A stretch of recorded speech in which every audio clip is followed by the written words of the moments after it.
ఈరోజు అందరం కూడా పార్టీ కోసం కష్టపడిన వాళ్ళందరికీ కూడా ఈరోజు ప్రాధాన్యత ఇచ్చే విధంగా ఈరోజు సంస్థాగతంగా ఈరోజు మనం మాట్లాడుకొని ఎవరెవరికి పదవులు ఇవ్వాలనే దానికి ఈరోజు అబ్జర్వర్లందరూ కూడా ఇక్కడికి రావడం జరిగింది.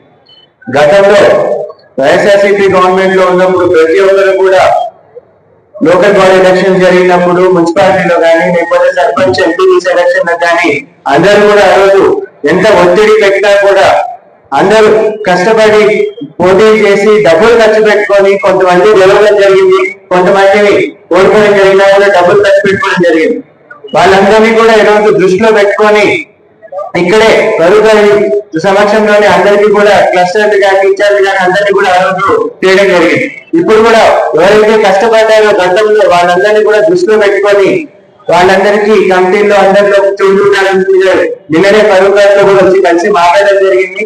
అందరికీ కూడా పెట్టుకుంటామని ప్రభుత్వం మాట్లాడడం జరిగింది. ఎవరు కూడా ఒకవేళ పేర్లు రాలేదని ఏదైనా ఉన్నా కూడా వాళ్ళందరి పేర్లు కూడా యాడ్ చేస్తారని సందర్భంగా తెలియజేస్తూ అబ్జర్వర్ కూడా ఇక్కడికి వచ్చారు కాబట్టి వాళ్ళ దృష్టి కూడా తీసుకొస్తున్నాను.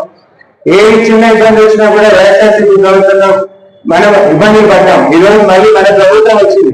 అందరం కలిసికట్టుగా ఇప్పుడు పెద్దలు కానీ కౌన్సిల్ కానీ అందరూ చెందినట్టుగా వచ్చే లోకల్ బాడీ ఎలక్షన్స్ లో ఖచ్చితంగా మనం మున్సిపాలిటీని కలెక్ట్ చేసుకుంటేనే అభివృద్ధి తీసుకోవడం జరుగుతుంది. లేకపోతే ప్రతి దానికి వాళ్ళు ఎమ్మెల్యేగా మనం ఉన్నా కూడా అధికారం ఉన్నా కూడా కమిషనర్ గా కానీ చైర్మన్ గా ఉన్న వాళ్ళు దాన్ని ఏది కూడా కౌన్సిల్ లో ముందుకు తీసుకెళ్ళడానికి ఇబ్బందిగా పరిస్థితి ఉంటుంది. కాబట్టి అందరం కూడా కష్టపడి మున్సిపాలిటీని కలుషం చేసుకోవాలి. అలాగే సర్పంచులు కానీ ఎంపీటీసీలు కానీ అన్ని కూడా తెలుగుదేశం పార్టీ సందర్భంగా